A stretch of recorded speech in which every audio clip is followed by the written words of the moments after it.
What was the when you went public? What was the selling price of your IPO, your initial public I think about offering? $10, something like So that. you generated quite a bit of revenue from. I did, but I had a lot of money in the company. You see, it was basically one of the really, I would have stopped except for two things. One, I had a lot of cash in the company, and the only way to get that out was to capital gains on some basis. Otherwise, I'm going to pay ordinary income. It was going to be a dividend. I had probably $10 million in receivables and stuff. And I was at a point in my life where I was going to change my marriage. And it was a good way to split the melon. Because once we went public, she sold some stock, I sold some stock.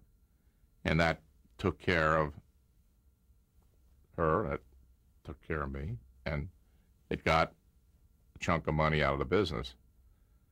But if it hadn't been for those two things, in retrospect, I probably wouldn't have done it. You know, women are smarter than men. Both my wives, the one to be and the ex, said don't do this. As a matter of fact, my ex-wife filed a lawsuit against me to stop me from doing it. She was probably right. She lost the lawsuit. She probably should have won it and been better off. It was an experience, you know. It wasn't a good experience, but it happened, and it's another part of life. You got your own building and your name up on Hollywood Boulevard. Yeah, it did, but it also had some serious consequences financially. You know, in the final analysis, it was difficult to hold it together. And so in the final analysis, I would say 50-50. There were a lot of great things that happened. I did a lot of things I wouldn't have ever done. But in the final analysis, I don't think I was ahead of the game. I think financially, mentally, otherwise, I'd have been better off not to do it. When you were still a publicly owned company, you made a show called The Queen of Mean. Yeah, Leona Helmsley. Never met her, incidentally, but she told a lot of people she really liked the film. How did that come about, and why did you wind up doing this? There was a little gal, I forget her name, was a manager, and some guy in New York got a hold of this book, and they were running around town. They tried to sell it to her. No one would buy it. Even my own development people took the book to the networks and couldn't sell it. And so I just kind of read the synopsis in that. I said, hey, this is a natural. I don't understand this, Why this isn't selling? So I had a good relationship with Jeff Zagansky. And Jeff always reminded me of an old studio boss. Kind of operated off the seat of his pants, We should say Jeff Zagansky was at CBS. Okay, he's the president of CBS, president of PAX Network now, and started as an executive and at the bottom of the pile, working for people like David Gerber, and then he went to NBC. I knew him well. He was at NBC. And I'd go down a list of titles. He'd say, I like that, I hate that, I like that, I like that. And I went down this day, and I had two projects, and got the Queen of Mean. He says, what are you pitching that to me for? I said, they're doing a Leona Helmsley movie at ABC.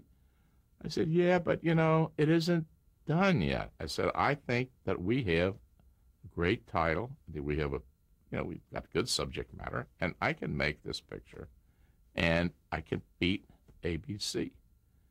So that's not bad. He said, let me ask you a question. If I give you an order right now to do a script, can you deliver me a picture so that if ABC gets their picture made, I can put it on #1 in September, first or second Monday or Tuesday or whatever it was in September?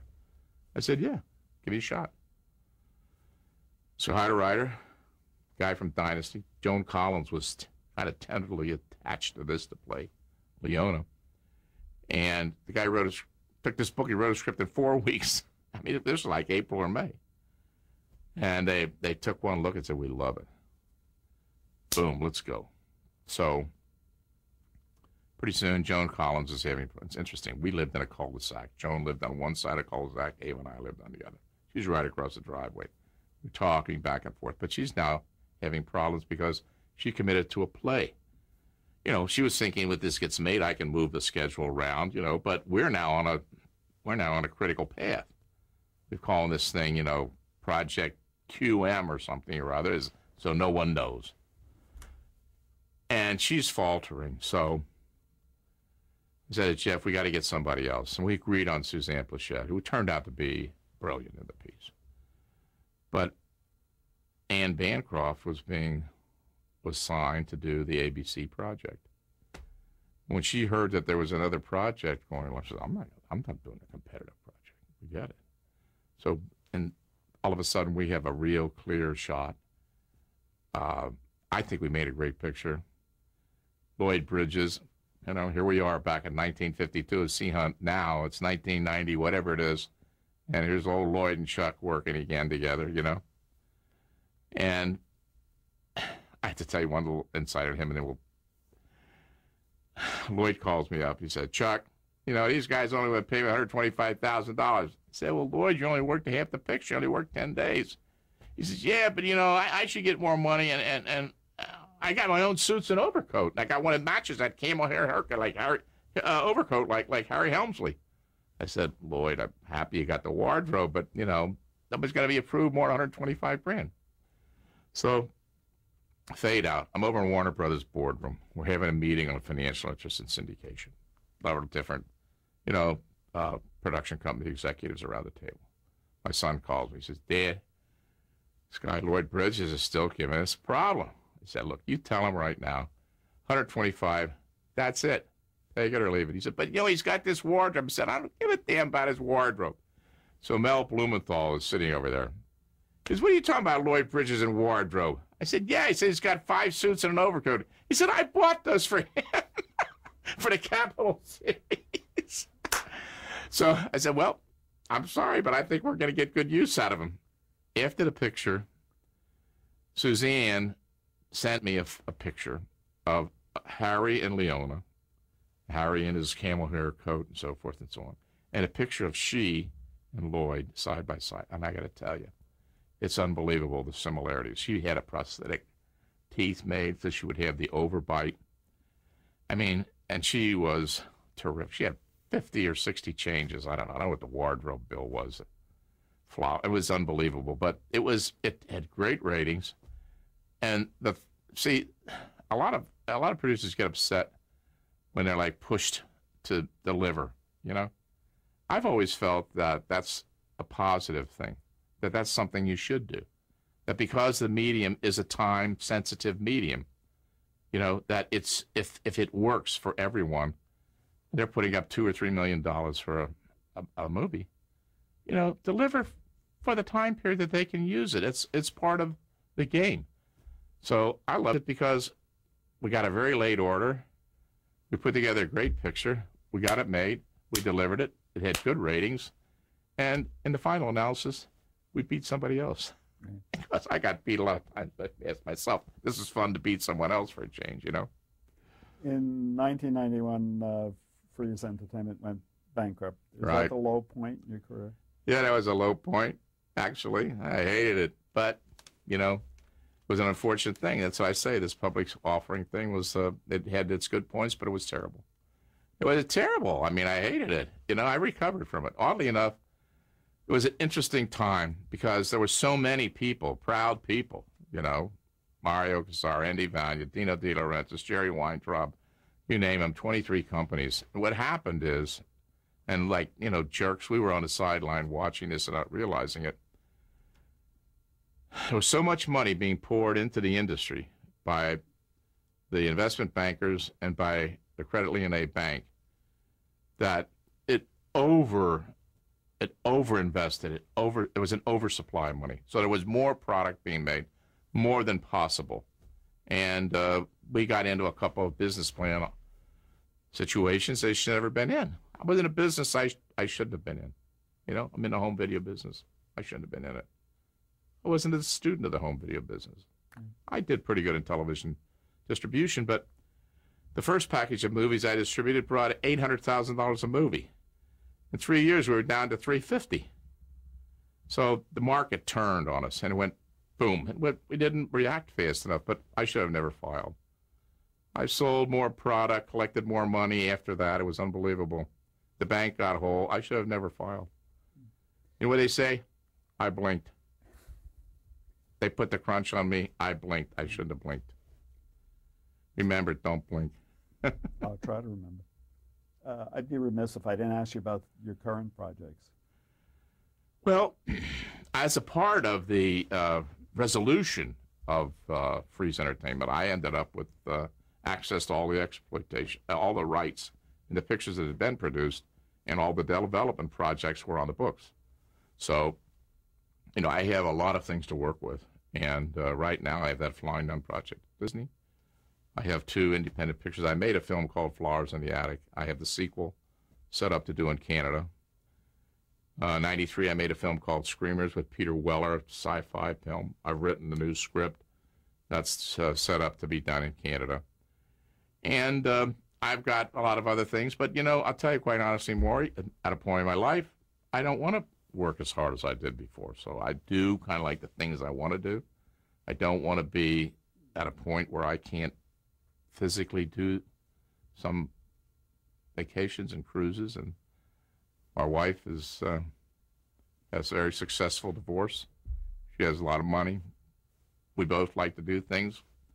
And so I don't want to be really now put in a position where I have to have overhead, where I have to say, oh my God, you know, I can't sign up for a cruise in November because this or that may happen. I don't want to be in that position anymore. But neither are you retired. Well, I'm not retired. I'm semi-retired. You know, I have enough projects to have cocktail conversations. When somebody says, what are you doing? I've got an answer. I'm not just cruising. At one point, you could have been the poster boy for independent producer. What's happened to the independent producer? Is it an endangered species? No, I think they're alive and well. I mean, it's a different business. I mean, you know, you can't be in business the way we were. We had the investment tax credit. We owned the pictures. But, you know, with financiers and syndication, on my deal at Disney, I'm an employee. I get an executive producer fee. They own the movie.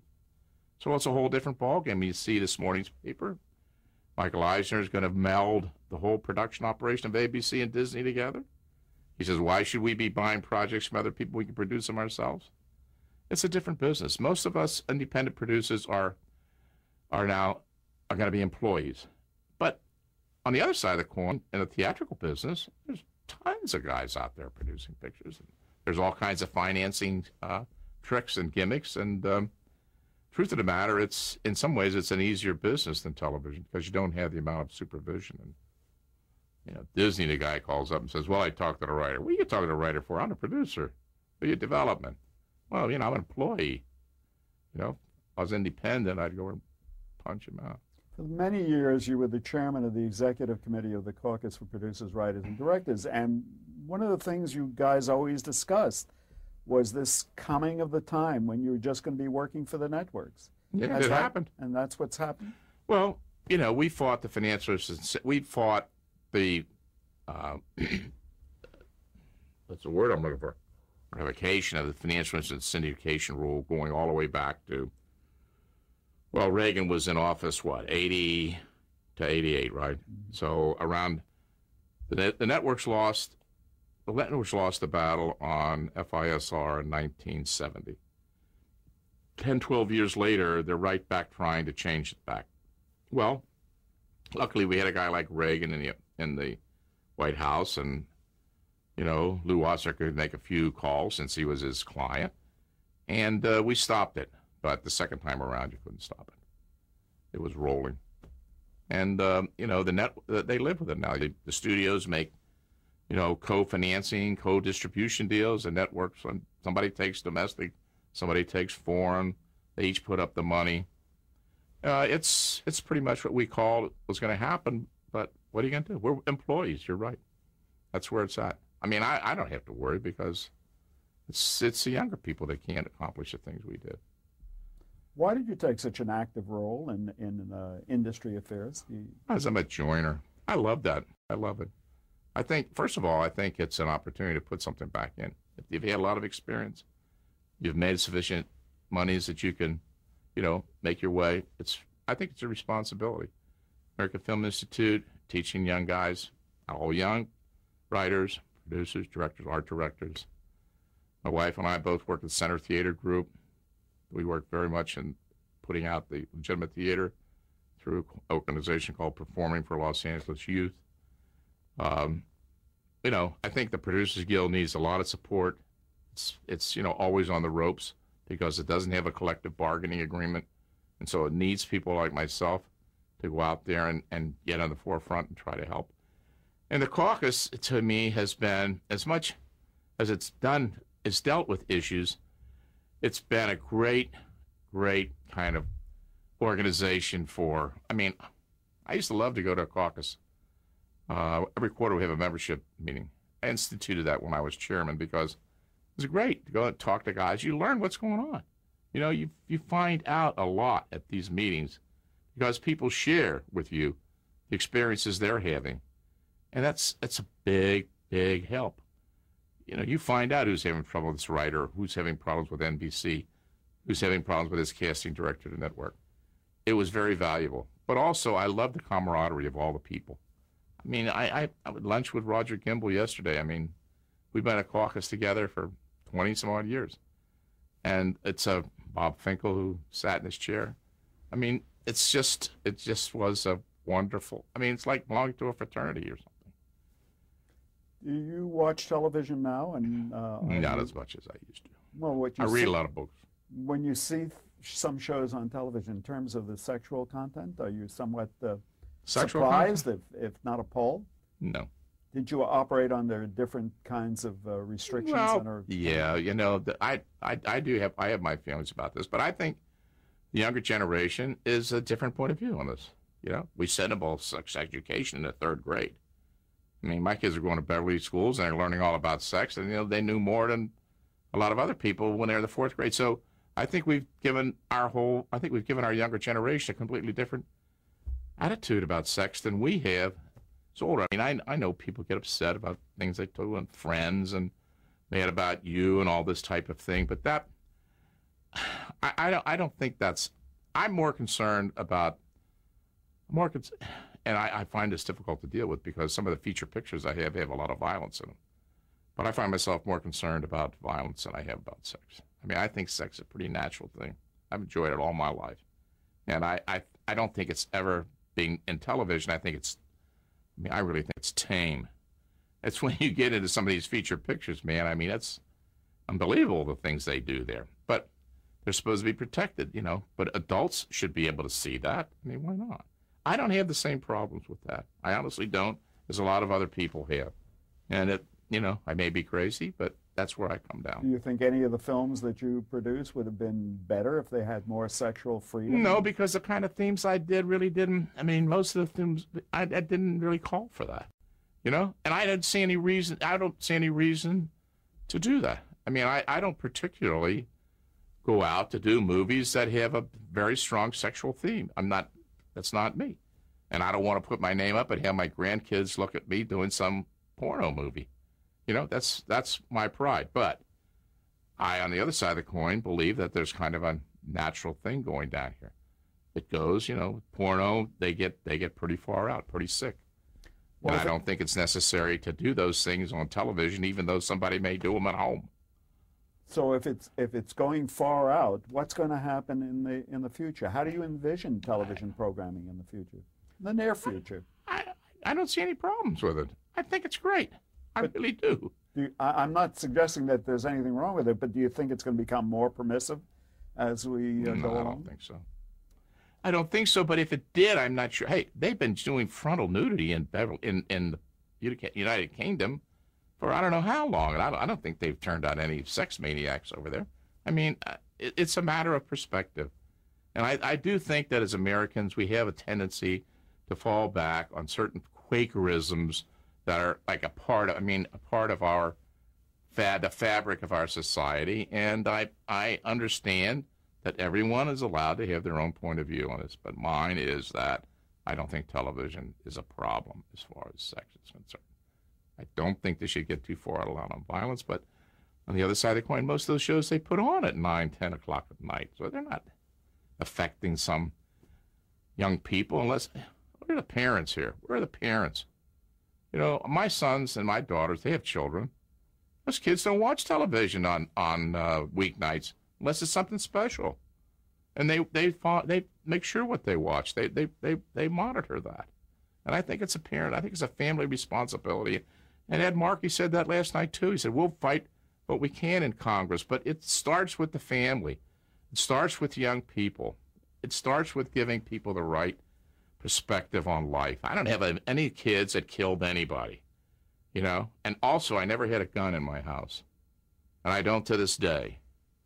And I don't plan on having one. I don't need one. I don't think I need one. But, you know, God forbid I could have had one. My ex-wife might have shot me a couple times. Do you, did the coming of cable television impact on your career? And how do you think it impacted on television generally? I think it was good. I think it was good. I mean, hey, you know, the TNT, Showtime, HBO, they're making a lot of great movies. Lifetime, I think it's been terrific. Did it open opportunities for you in your career? I haven't had a lot of luck with those guys, but I think it opened opportunities for a lot of people. Absolutely. I mean, God. And the money they pay, or they put up, you know, sometimes 2 and 3 times what they put up for a network movie. HBO, $5 million, TNT, I mean, it's unreal. I think it's been terrific. I mean, I think the more software they need, the better it is for producers. You know, it seems that the marketplace can absorb a tremendous amount. It seems that the marketplace, it seems like giving them a bigger spectrum of material, of software, would characterize it the way you want. I think there seems that the public is able to absorb it. And they're not pushing. I mean, I punch up ESPN, or I mean, it's all there. Sports, CNN. It's interesting, you know, electronic, whatever, media, I think it was. Had I don't know if you see this week's issue. Yeah. It had what news network would you like to watch? CNN. What television network would you like to watch? ABC. It was interesting, and you know what? 85% of the people said they'd watch or 75 said they'd watch it over the other networks. Interesting. I know this is a difficult question, but because you've had such a long and busy career, but looking back over it, what was the highlight of your career? I think, you know, I went in business in 74. I think that period of 74 to 84, that 10 years was, you know, I mean, if you look at the projects we produced, the material I think that was my high time. I really, you know, that was like, what? How old was I? It was like in my 40s. Yeah, mid-40s, early 50s. That was my strongest period. And I enjoyed it. I loved it. I was going to Mexico and Rumor War, Malt. I mean, I loved it. Europe on the word. It was the best. Don't read anything ill omen into this, but how would you like to be remembered? I am remembered as the godfather of the television movie. Or, as someone said to me the other day, which has made me very proud, this writer that we signed for Disney, I called him and said, how's the deal going and so forth. He said, do you know my agent, Rob Carlson? I said, yeah, I've talked to him several times. He said, you know what? He said, Gary, you're working with a legend. So I said, how do you spell mogul? Can I just ask you to comment briefly on just a couple of people you interacted with over the course of your career, who Sure. I did not mention to you previously? Leonard Goldenson, did you ever interact with him? Not really. I never had anything to do with Leonard. As close as I ever got to Leonard was Lorene Arbus. His daughter. His daughter. Bill Paley? Bill Paley it was over. I mean, John Mitchell was the guy who talked to Bill Paley because everything was situated in New York. I didn't really have much to do with him, but, you know, Jim Aubrey or the people below that, yeah. Jim Fred Aubrey, Silverman. What about Jim Aubrey? Was he as bad as he's reputed to have been? You know, when he went out of the network business, he called me up. He said, I want to go to lunch and learn about how to make television movies. I said, what do you mean to do, create a competitor? He said, yeah. I said, okay. So we went to lunch, and I did the same thing with Ed Sherrick. You know, before he came to L.A. Hey, tell me the business. I said, hey, I'll tell you what's going on. I mean. Eddie Cantor? Eddie Cantor. You worked with him at Ziv? Yeah. You know, he was coming off it. It was unbelievable. Very unfortunate. And we did the comedy theater, which didn't turn out to be funny at all. And he wasn't funny anymore either. And it was ridiculous. It was really terrible. We built a whole big dressing room for him, and he would sit in there like a little martinet, and he had to have people. Oh. I didn't have a good time with him. I didn't. It was over, and it was terrible to watch it go. It was terrible to watch it. Shirley Booth? Loved her. Greatest woman around. Terrific. Pro. Good person. It just, real salt of the earth. Aubrey Eden? Loved her. Loved her. Still to this day. She's a fantastic lady. She's, it's kind of like not as easy for her to get things done today, and she's getting a little zoftic, but she's still as sweet as she always was. Sherwood Schwartz? Sherwood's my buddy. I love Sherwood. He's, matter of fact, he sent me over. I thought he was sending me his tape, but he sent me over a promo tape of this. I said, I think I've seen this already. Bob Finkel? Hey, Bob. Bob and I came together later in life, and 30-some-odd years ago, he did that pilot at Screen Gems, but I didn't have a lot to do with him. And we kind of, crossed paths, but through the caucus and through the PGA over the last 3-4 years, we've become good friends. I mean, Bob has a very wide range of friends because of all of his activities, which he's kind of done a better job of staying in touch with than I have. But, we had lunch the other day, and we still exchange ideas, and hey, he's up there, but he's in good shape. Yep. Eve Auden? Well, it was a short experience. I went to London. I really didn't have a lot of experience with him. Okay. Danny Thomas? Danny Thomas was a fit. We made one movie together. As a matter of fact, my wife worked in development for Danny Thomas in '77, Ava. Made one movie together. It was a great experience. Second Chance, terrific. Rob Reiner? Rob, I love. He was, young when we worked together long time ago, 25 years ago. But he is funny, just like his own man. He's always funny. He is really, and he's bright, and he's a terrific piece of talent. What about Michael Eisner? You mentioned him briefly. Michael, I had a lot of experiences with. I mean, amazingly, a long time ago, but, when he worked, he was a working stiff like all of us, When I was in development at ABC, when I was running Metromedia, he was in development at ABC, and I could tell you stories. Running out of time, but I could tell you stories of incidents with him that are really, really far out. But, again, I characterize him a lot like Jeff Sagansky. He was a great seat-of-the-pants guy. And sometimes he gets right, sometimes he gets wrong. But he would go for it. And it didn't take a lot. If he got the nub and if he got the feeling for something, he'd grab it and go for it. I have to ask you to pause here and only a few more names, and then we'll be through.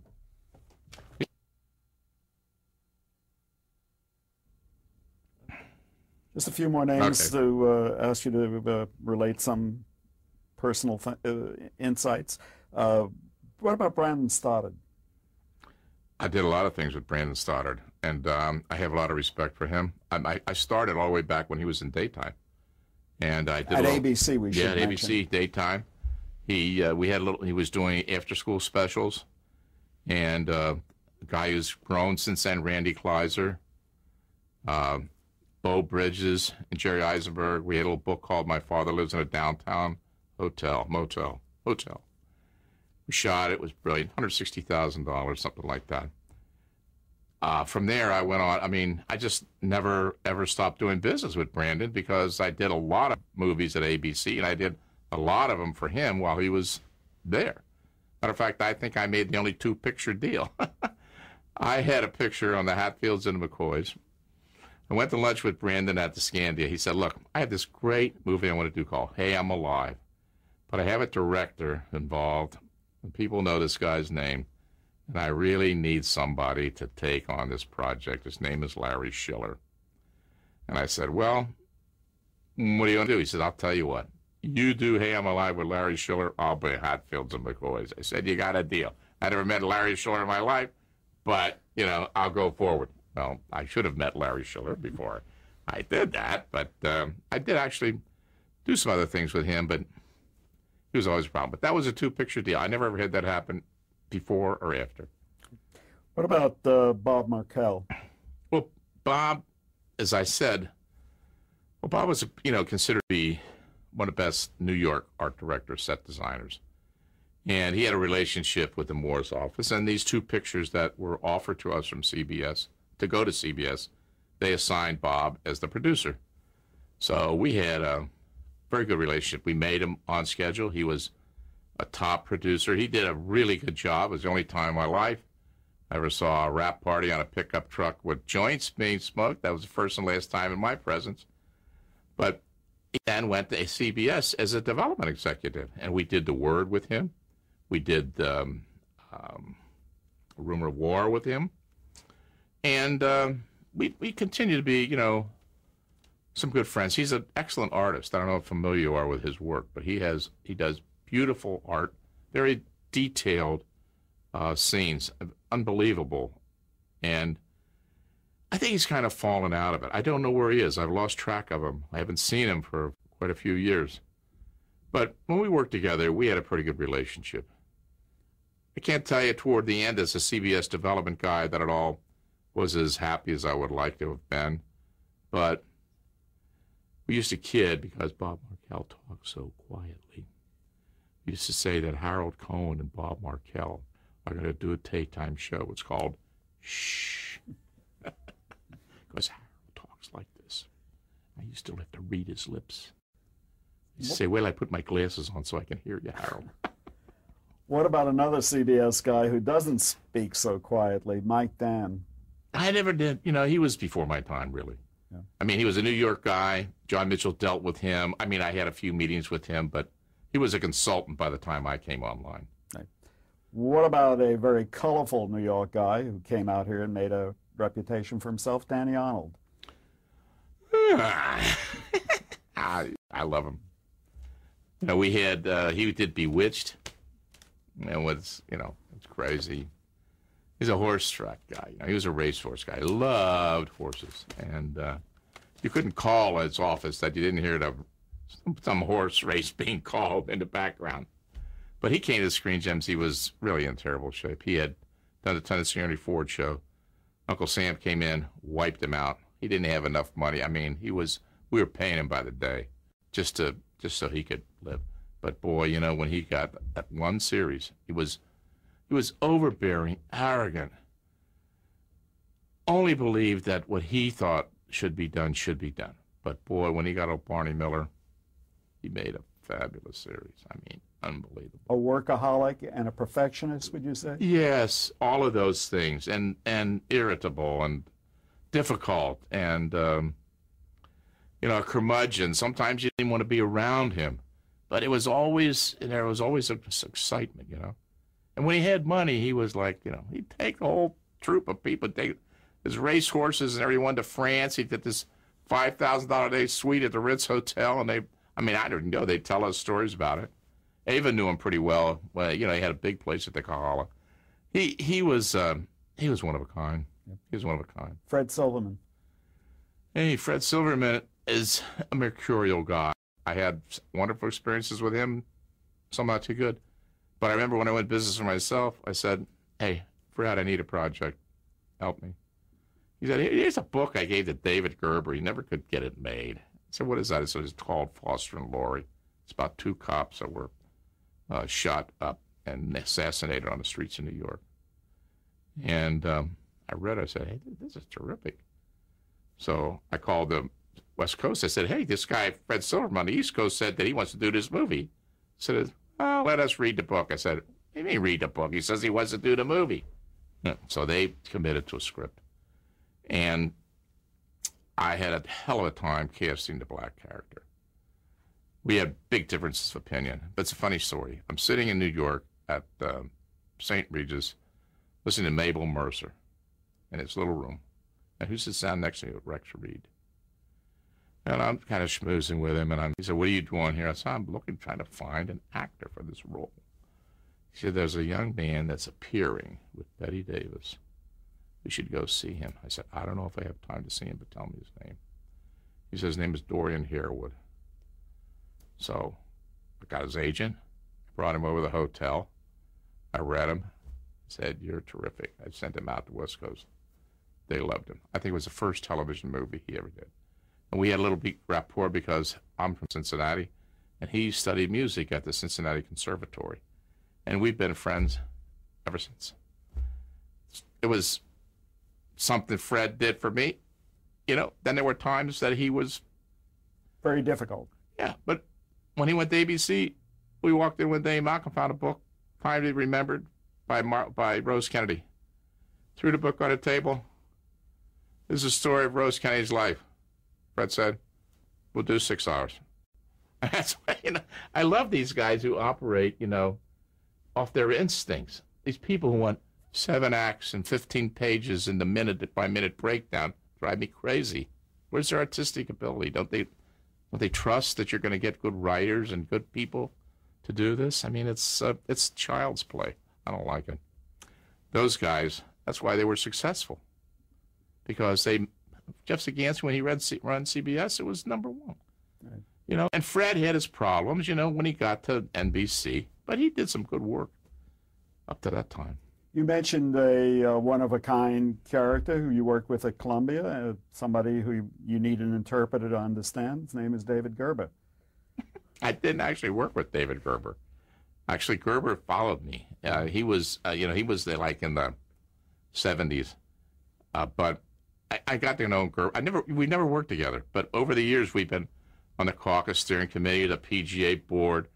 You know, Lorraine and David and I mean, it's a joke because, you know, Gerber's like this all the time. You know, he never moves his jaw, and he can't hear. And sometimes I can't hear. We used to go out to dinner, you know, at Jason's, and Lorraine would sit there, Gerber sit there, Ava sit here, I'm here. And I got to tell you, you know, the conversation would go on. He'd ask a question, I'd answer something else. I'd ask a question, he'd answer something else. These two would just sit there and laugh at us because of all the noise and the din going on. So it became so much fun that we do this almost once a month to go down there. We were like, you know, Mr. Magoo with bad ears or something, you know. But we still, I see him all the time. We just went to dinner the other night. We're really just good friends. And he was a consummate salesman. That was his job, you know. 20th Century Fox Television was built with Bill Self on production and David Gerber selling the product. And then, like every good salesman, he wanted to be a producer, and he became an excellent producer. He did some very good work. Oh. I do an interview with him, and I take notes, and then I got back to the office, and I said, I don't know what he said. I can't imitate David Gerber. I can't understand him half the time. I can't. What about Brandon Tartikoff? Brandon, you know, I knew as a boy. I was always, I didn't have a lot of luck with him personally. Always took the calls. I kind of followed him on the television committee at AFI. And he did something there that we've been doing ever since. At the first meeting I had as chairman, he said, I want to do a writer's workshop. And we're on our 13th or 14th year of doing a summer writer's workshop at the AFI, which he basically founded. We were good friends. I mean, you know, my wife Ava made a movie called True Beverly Hills with Shelley Long. And every time we see Brandon, he would tell us how, you know, he had that terrible accident. And Calla was in the hospital, and they were down in New Orleans. His daughter. Yeah. And he said, you know, Ava, she's run that movie 45 times. He never gets enough of True Beverly Hills. But, you know, I did a lot of movies for NBC while he was there.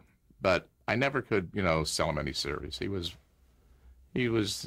had his own concepts, his own ideas, and he had his own people that he wanted to reach out and use, and that was it. Couldn't do anything with that. Finally, let me ask you about just two members of your family.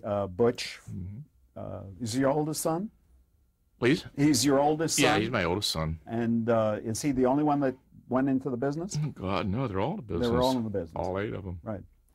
And Butch is doing what now? Butch has a company called Freeze Film Group. He's in the production distribution business. He primarily funds moderate budget pictures. Right now he's doing a $10 million picture, a sequel to the Pinocchio movie with Martin Landon. He's went into business about 4 or 5 years ago. He's built up a nice inventory, nice library. He's got 20, 25 pictures in his library. My third son Chris is doing the same thing with another partner. Who else have I got here? Tommy, of course. My son Tom has been quite ill, but he's a film editor and a producer. He did a lot of movies for me. My daughter Suzanne's teaching a video production course at a high school in Ojai. Who else have I got here? I got to keep track of them all. Diane is in the marketing business. She does all promotion marketing, one sheets. She works for Chris and Butch and does all of their marketing promotion and other people. My son Michael's a hit. He's the biggest star we have on a financial basis. He's just 36, and he runs a company called United International Holdings. He's president of the company. I don't know, they're worth I don't know how much, billions, whatever. And he's right now putting together an offering in Australia. He's great with financing. He went to Wesleyan, Payne Weber put him through Columbia Graduate School. He's a multimillionaire at 36. I mean, this Australian offering, I think he pulls out 10 million or something. He's really unbelievable. I have a daughter who's an agent, Alice Free's agency, AFA. And my son John, he works for his oldest brother. He's a film editor. He does all the work. And then my Ava's daughter, Diane, just finished the director's room and workshop at AFI. And her younger daughter's not in a business, but her husband's an entertainment lawyer. So we got the place surrounded. Is it satisfying to you to have your children in the business? Yeah, and that's good. You know why? Because they ask, not all of them, but when they ask me for help, I can help them. Yeah. You know, I mean, but Johnny is looking for a script now. He wants to try to get his script. He wants to be a director. So I help him. I'm working, optioning a project for him, you know. Diane comes up with some guy who's got a film award show, so I help her. We consult. Alice always has something for me. Tommy, I used to, employ. Chris always has questions. Right. So, and, I help Diane Sherry down AFI because I've been there. So I think that's my job now. Right. And believe me, it's a lot of work because to keep them all busy and make sure their problems are being covered. Finally, get a lot of emails. Finally, your wife, Ava, when did you and how did you meet her? Do I have to reveal all of this? Wait a minute, you get personal questions here. I don't ask. I met her, and Ava was a commercial actress when she was younger. She did, she was spokesperson for GE, did all that type of thing. She was a neighborhood friend. I mean, she was there. I mean, a neighbor lady was cutting the grass next door. I looked over the fence. I said, hey, this is pretty good. The grass looks great in the other guy's backyard. And she was there. My marriage was, was really in the dumper. She happened to be there at the right time. I left home and I pursued her. Wasn't easy at first, but I knew it was right for us. And it's worked out beautifully. We've had a great relationship. I mean, it's just, she loves the business. She's involved in the business to a certain extent, not working. But I mean, the things that she does on a charitable basis and organizational wise, a lot of them are, are part of our industry. Shelley Long called today. She wants to see if we can do a sequel to Troop Beverly Hills. And were you involved in that project? Oh, sure. That's Ava's life story. It's a Beverly Hills Girl Scout leader. She was, but were you? Well, yeah. I financed the first script for $100,000, and I was the executive producer and took a lot of battering from everybody. It was fun. Was it a commercial success? Not. You know what? It wasn't when it opened, but it does unbelievable business in home video and cable. And I mean, Shelley said she was when she was younger. Shelley won a national debating award, and so this year they invited her back to Phoenix to the annual meeting, and she said that all the comments were not about Cheers. They were about Troop Beverly Hills. And she said from boys as well as girls. I mean, we go on a cruise. Everybody has seen Troop Beverly Hills. Mm. And I just ran it my little 7-year-old just saw it on the Disney Channel, grandchild. So she came over here on Saturday and said, I want to run. I want to see Troop Beverly Hills, Grandpa. So I ran it again. And I mean, it's a funny movie. Mm. It's a great movie. It could be a series. Shelley wants to do it. I don't know if we're going to do what she wants to do, but. Anyway, I think I've run out of questions. Forgive me for taking so much of your time, and I thank you so much for being so generous with your time. Maury, I think you did an excellent job today. You did wonderful. Because that's easy for you, though, because you know as much or more about this business than most. And I think I was very lucky to have you do my interview. Thank you. The archive thanks you. And I thank Mr. Rosen on camera and the whole crew. Mr. Sarnoff, he doesn't watch the end. Do you watch the end of these things, Tom? No. Okay.